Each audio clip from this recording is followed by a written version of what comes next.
Hi, it's V with Crafting Daily Dose. Thanks so much for joining me today.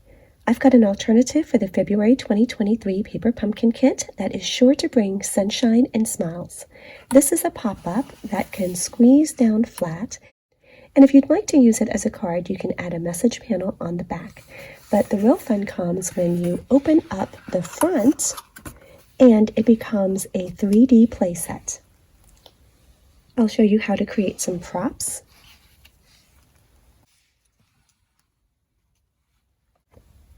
We can do scenery changes,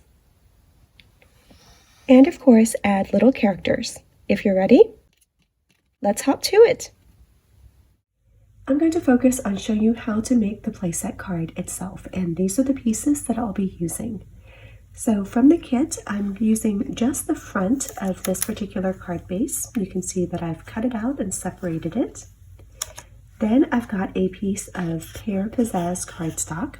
It is 5.5 inches across by 4.5 inches in height, and you can see it's got a bunch of score lines. So at 1/2 inch, 1 inch, 1.5, 2, 2.5, 3, and 3.5. Now I've got two pieces of the Rain or Shine Designer Series paper.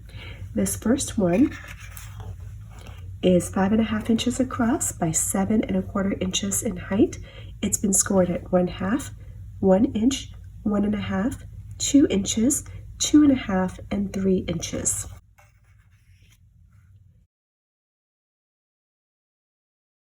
And then this section here is 5.5 inches by 4.25 inches. This is what the paper originally looks like, and it's a total of 12 inches in height. So this piece I cut out from the top section, and then this piece I cut out from the bottom section. And there's a little 1/2 inch gap in between that I didn't use. Now you could also use plain cardstock here and decorate it, but this Designer Series paper already has a scene built in. I've got some die cuts from the kit as well. I'm using 3 of the clouds, and I've got my little frog. If you've run out of the frogs, you'll be able to stamp and color your own. I've got this label, and then I need a large enough piece of basic white cardstock so that I can stamp that image that's got the 3 flowers, and then I'll cut it out either with the die or by hand. If you would also like to use your pop-up playset as a card, you just need a place on the back to write your message. This is a piece of basic white cardstock that is 4.75 inches by 3.5 inches, but really any size will do as long as it fits. And once the card is ready, you'll have lots of fun deciding how you want to decorate it and dress the set. Most of what I'm going to use comes from the coordinating suite, so let's take a quick look at that.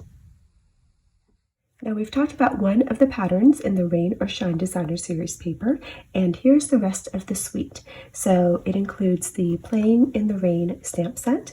You can see all these cute animals and images, and then we've got a couple of sentiments as well. And when you compare them to the die cuts that came with the paper pumpkin kit, you can see how well that coordinates. So the turtle, and then the cloud, and the animals are all in that cute whimsical style. Now within the die set, there are several that are going to cut out the stamped images, and then we've got some additional detail dies as well.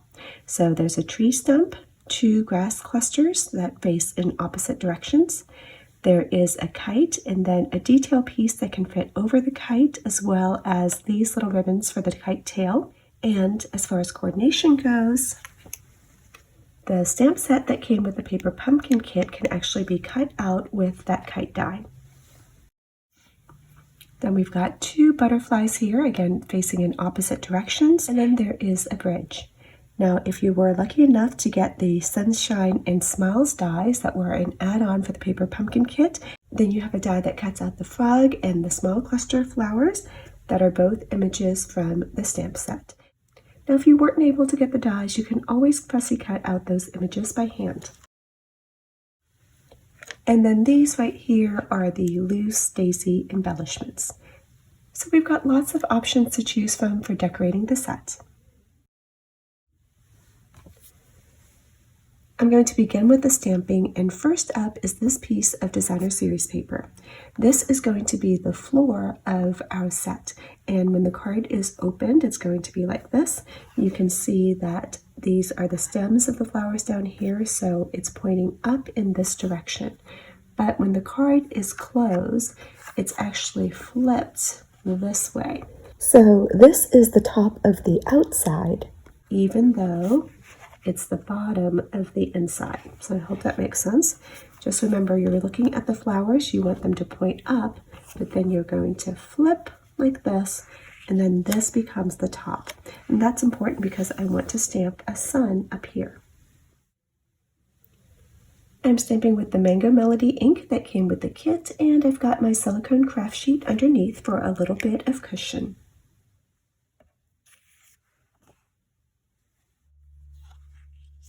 I'm also going to stamp a sun onto that message panel for the back.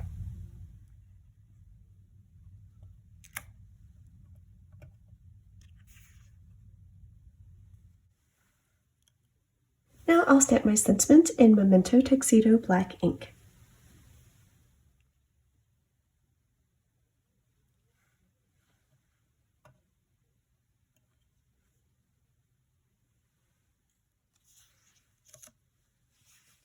I'm stamping up the flowers, and then I'm just going to quickly color them in with some blends markers. I'm using Pale Papaya, Daffodil Delight, and Floaty Flamingo, but of course flowers can be many colors.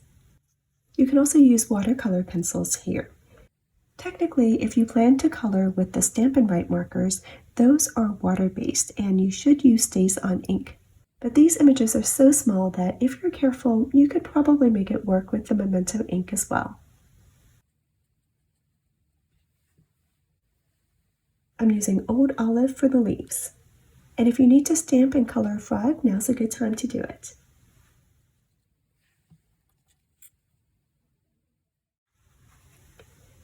To put our card together, we're going to begin with these two pieces, and you can see that they are going to be accordion folded. So starting with the designer series paper, this is the top of that section, you are going to fold this first one as a mountain fold away from you. And then you're going to alternate, like making a fan in kindergarten. So away, towards you, away from you, towards you, away from you, and then this last one is going to be towards you. So it's going to look like this. Show you from the side. And you're going to want to take your bone folder and reinforce all of those folds. Now on the cardstock piece, this bottom section is going to be the one that is the tallest. So we've got all of these shorter sections up here at the top. This time, beginning at the top, the first one is going to be a valley fold. So you're folding towards you, and then you alternate from there. So towards, away, towards, away, towards, away, and then this last one is towards you. And you're going to reinforce all of those as well. Once you've got your pieces nicely folded and creased, you're going to adhere them together. And for this, I'm using my multi-purpose glue, but you can also use tearing tape or the plus version of Stampin' Seal. That's going to be a little bit stronger. I don't recommend using just the regular Stampin' Seal for this. I'm going to put some adhesive along this short section here. Remember, the taller section is going to be at the bottom. I'm going to put some adhesive along here and the back side of it.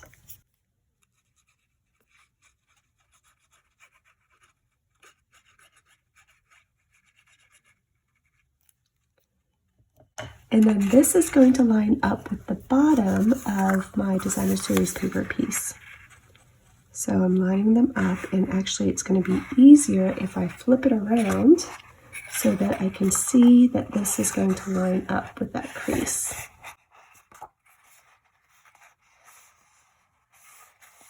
So that's what it looks like. And here's what it looks like from the front. Okay, now this part here is going to be adhered to the card base from the kit. So here it is, it's the one with the window. I'm going to put adhesive along the top of this designer series paper section.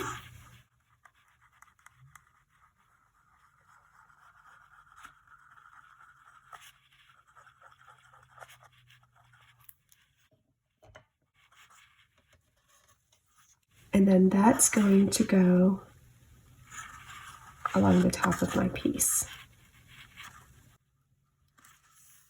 And once again, I can flip it over and check it from the back. I'm just using my fingers here to make sure that those edges are lined up. Just kind of pressing against them. Okay, so you can already see how that stage is coming together. Now what you're going to want to do is to take all of these accordion folds and you're going to smush them down. Then you're going to fold back this bigger section right here, and you're going to put adhesive on the smaller section next to it. So not this big flap, but this one right here.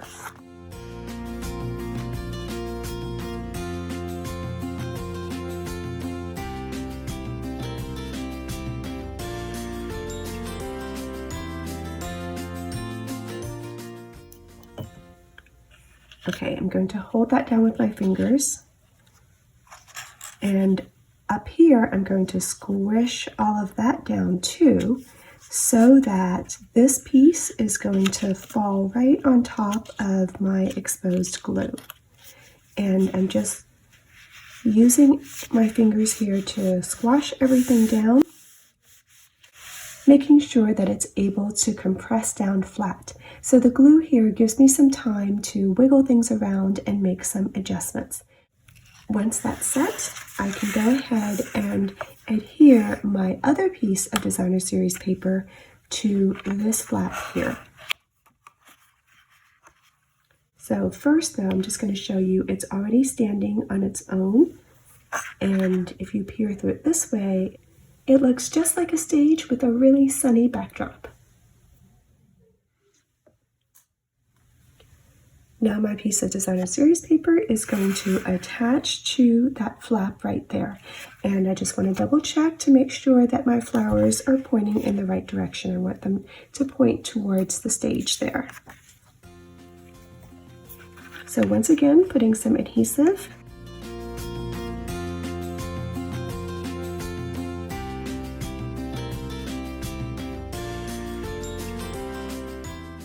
And I'm going to take this piece and I'm going to butt it up right next to that crease. And I'm going to fold everything down flat just so that I can check and see if it looks like it's straight up against these side edges here. Again, giving myself some time to adjust if I need to.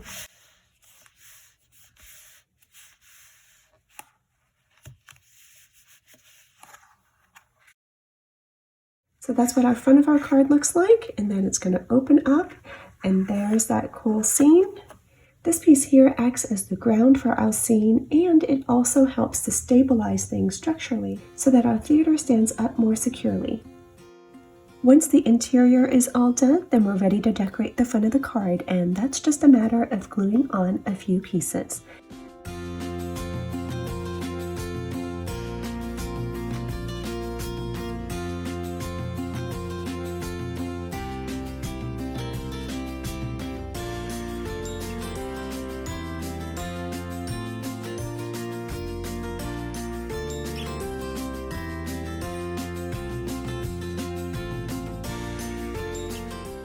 I'm gluing them straight down, and I'm not using dimensional foam stickers this time because I don't want to add extra bulk. I'm using my fingers behind the paper for support so that I can press down the pieces as the glue sets up.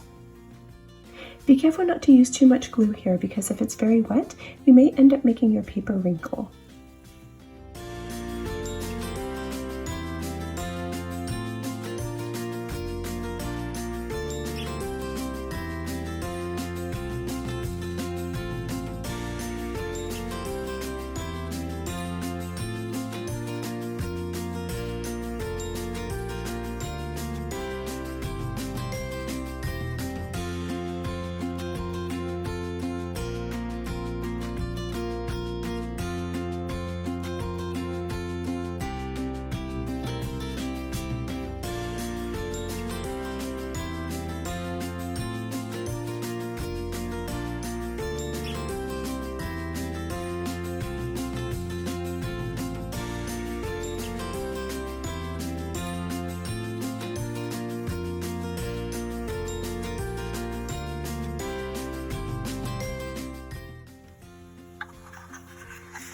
So now our card is all ready.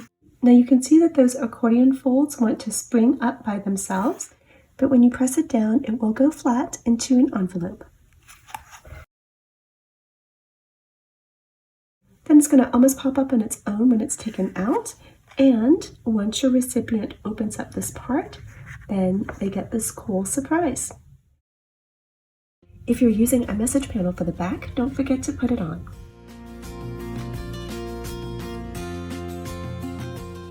Just flip over to make sure that you're not putting it on upside down.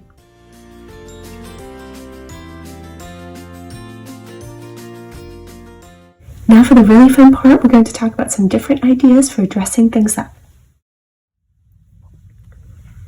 So the first thing that we can do is to have more backdrops, and you may recognize these as being cards from the kit. I've just cut them apart, so here's the back of them. And we can add these to the stage. So if we look at it from the side, we've got these sets of grooves where these can be inserted. So I'm going to put this one in the back.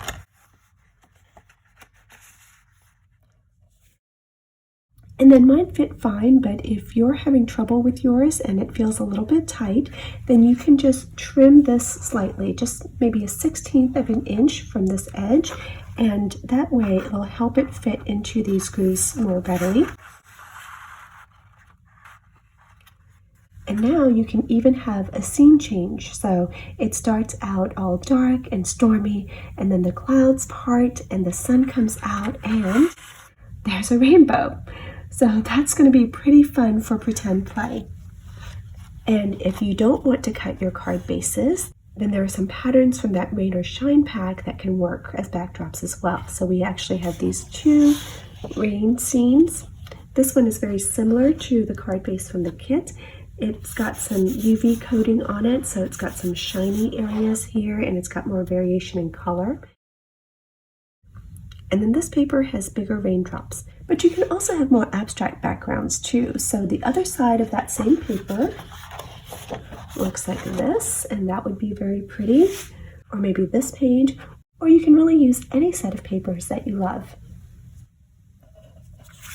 Now that we've set the scene, let's take a look at some props. Here's a pond that I created using the designer series paper that I just showed you, and I lined it in the back with some balmy blue cardstock.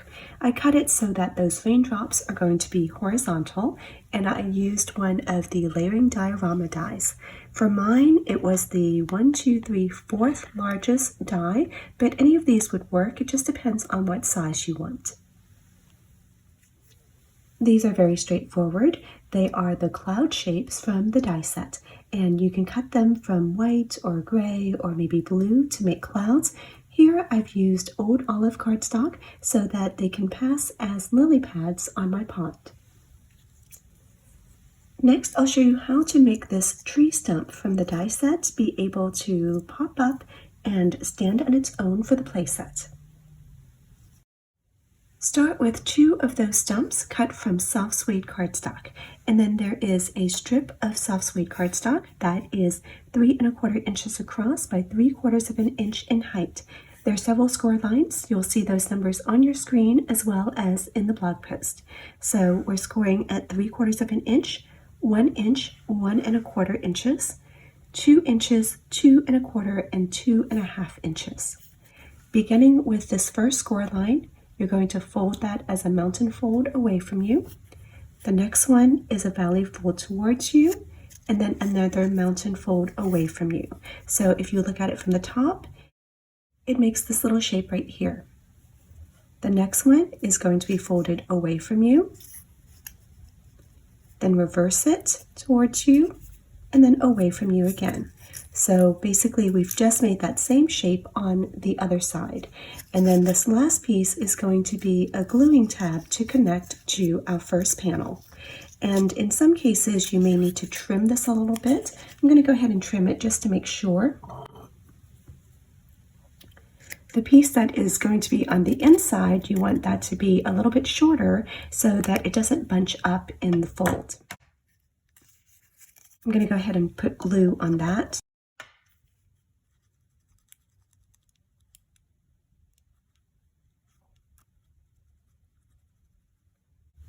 My glue bottle is almost out. Okay, I'm going to fold this down, and then I'm going to fold the other piece on top of it so that they connect like this. And it doesn't have to be super precise here. Once that glue has set up, you can see how you get like a little box shape with these indents. That's going to allow you to squash it down flat, but it will want to kind of pop up on its own.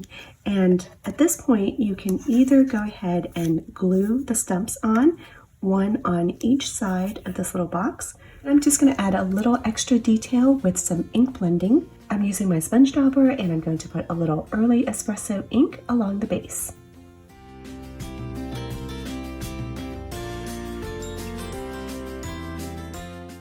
And then I can glue those on to the little box in the middle.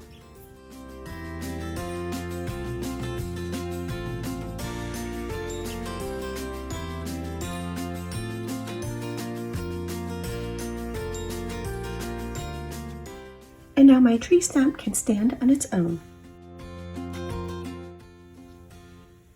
Our next prop is this bridge that has a little base so that it can stand on its own as part of your scene, but that base can fold down flat.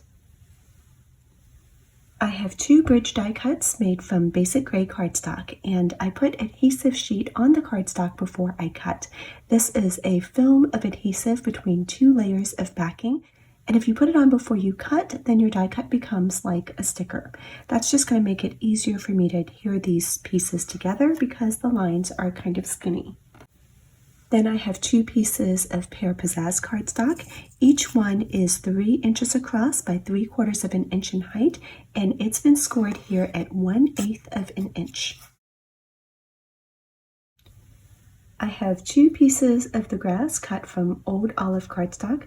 I chose to make mine both right facing. And then I'll be using some of the daisy embellishments as well. Here I'm using my Take Your Pick tool to remove the adhesive backing from the bridge, and then I'll put the two of them together.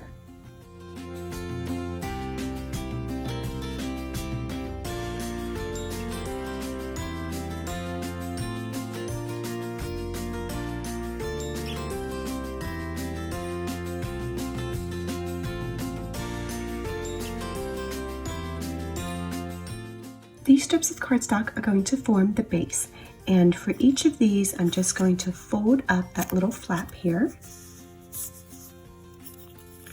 and I'll put glue on the back of it.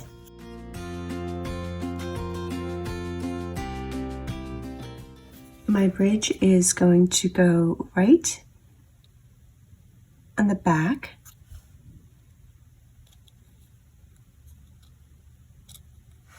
and then my other piece of cardstock is going to go behind that. So the bridge is basically sandwiched in between these two pieces. And I'm going to put it down on the desk so that I can push it down flat and kind of give it a good squeeze. So now that there's a base on the bridge, it can stand up. I'll use a sponge dauber to blend in a little bit of old olive ink onto the grass pieces, but that's optional. I like the look of adding a little extra shading to die cut pieces so they look like they have more dimension. Once that's done, I can add that to my base and my bridge.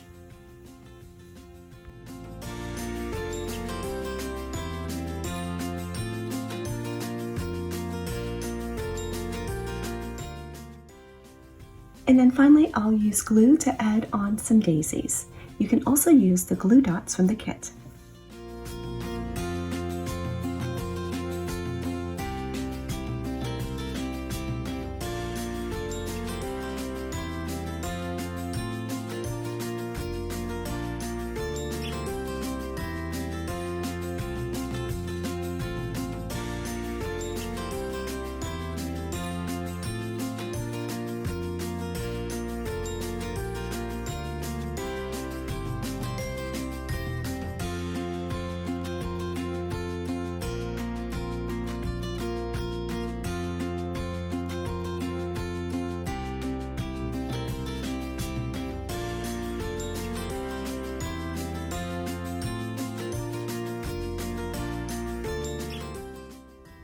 I've only got plants on one end of each side, but of course you can add as many as you would like.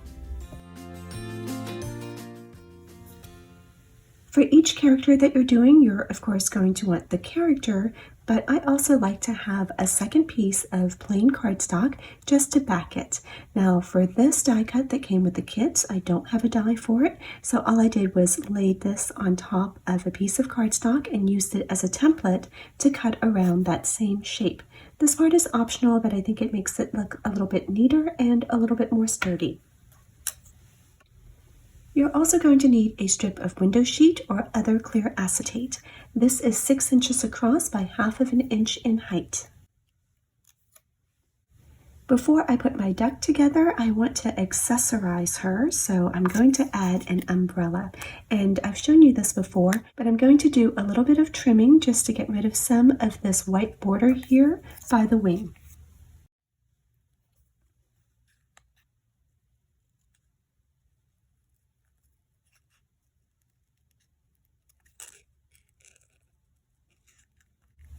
And because I don't want to cut all the way around, I'm just going to blend it in to the border that's already there. That way, when I put this die cut on top, it's going to look more like the duck is holding on to that umbrella handle because there's no gap.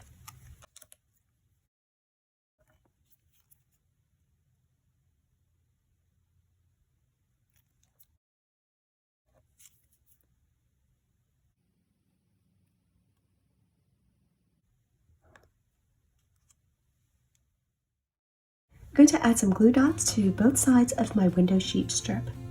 This type of adhesive is going to hold that window sheet a lot more securely than just glue by itself would. I am also going to use glue because that's what holds the paper together, so I'm using both. If you don't have a backing, then you can skip the glue part and just use the glue dots to adhere the window sheet on.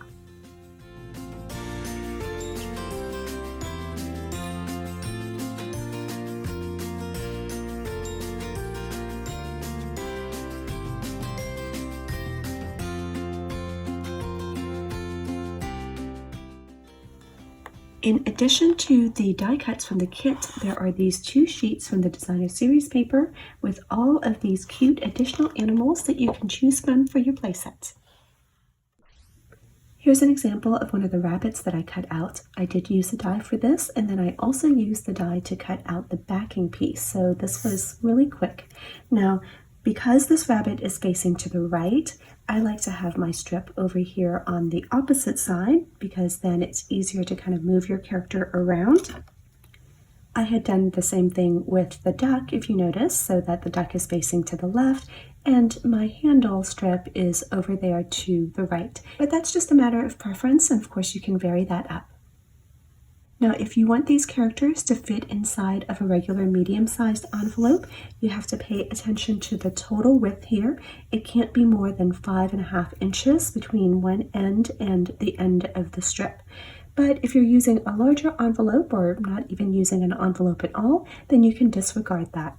I like to leave these strips the full 6-inch length so that it gives a little bit more room to play with. And now let's take a look at how everything comes together. Here's a look at our finished project. Thank you so much for watching. I hope that you've enjoyed this dose of creativity. If you get a chance to try out the project, I would love to see it, so share it in my Facebook group or tag me if you're sharing elsewhere. If you're interested in Paper Pumpkin but don't yet have a demonstrator, you can find my subscription link as well as all of the other links in the description box below. I hope to craft with you again next time, and until then, have a happy day.